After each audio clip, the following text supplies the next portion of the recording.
I feel good, man. The only thing I've been waiting for is, like I told you, I like that Zach Brown. He was a tackling machine over in Buffalo. I'd really like to get another outside or inside backer that was young but also really was a physical, maybe a guy that could make the calls too. We really don't have anybody that, even to hear that he's done it. I'd like a linebacker that could be that captain, make all the calls, move people around.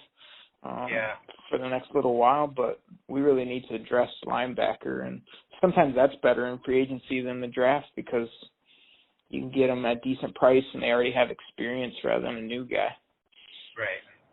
But they just kind of stayed pat on defense, for now. Yeah, I think the only guys they added were those depth guys that we talked about before, and I don't think they're planning on that linebacker from Atlanta to be a starter, but I think he has good depth to the position because they really haven't had to sign guys off the street when everybody gets hurt over there, Mhm. Yeah, so I've heard about him too. It's like he can play, but he's just kind of a depth or a guy comes in when somebody else gets hurt. But they're talking about that Cornelius Washington. That they loved him coming out, and then I think it was the Bears turned him into like a big 3-4 defensive end or defensive tackle and bulked him up, and now he's slimming down and he's got some explosiveness. So I've heard some good articles saying, don't totally sleep on him. Not that he is an every down 15 sack guy, but not that he's a total scrub either. Well, no, and it's a good pick because it gives them options because, we can't necessarily rely that Kerry Hayter is going to repeat anything that he did last year, and I'd feel more comfortable if he was more of a situational pass rusher to begin with. So you add another guy like, Washington, he's kind of the same type of guy, and you almost if you aren't able to get like a stud DN in the draft, then you let those guys kind of battle it out or rotate with each other to find out who's going to be opposite of Ziggy. Yeah. I wouldn't sell Hyder short, though. I kind of like his game. He's a smaller guy, but a lot of hustle, production. That's one of those guys where we do want to push him down, but, maybe he is a compliment to Ziggy.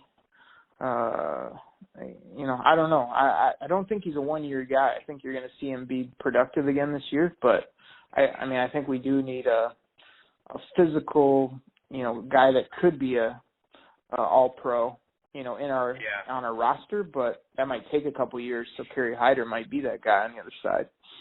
Possibly. I had always hoped that Devin Taylor was going to be that guy. He was a middle round draft pick and he had the right size and stuff, and he just never. He has endless amount of opportunities and could just never, put consistent. He would have one or two great games, and you're like, okay, this guy finally gets it, and he just wouldn't be consistent over time, and that just got, Right. I don't know where he signed, but I had heard they kind of moved on, and I'm glad because, like you said, he never totally got it, but he also, every time he'd be interviewed, I'd be like, man, this isn't our defensive end. He was always kind of goofy with blue hair and didn't ever seem to care. It's like we need a nasty football player over there. Even what's his name from Tawas and West Branch or whatever his name is, the Zettel kid. I even like when he gets in there and gets after it because he's just going 200 miles an hour trying to just run into somebody, and it's like I'd rather have that than a guy like Devin Taylor who's 6'7" and all the lanky arms but never wants it. We got to get these guys that want it in their front, and that's why Kerry Hyder gets a lot of sacks because he's just all out hustle, man. Yeah, and I think I told you before about Devin Taylor. Like my brother-in-law is really big into cars and stuff, and he would always tell me that Devin Taylor was always out like street racing, like Fast and Furious style. Like him and Pettigrew used to do that all the time. Yeah. Oh yeah. It doesn't surprise me. Yeah, those guys they're not interested in football, man. They're interested in a paycheck. Exactly.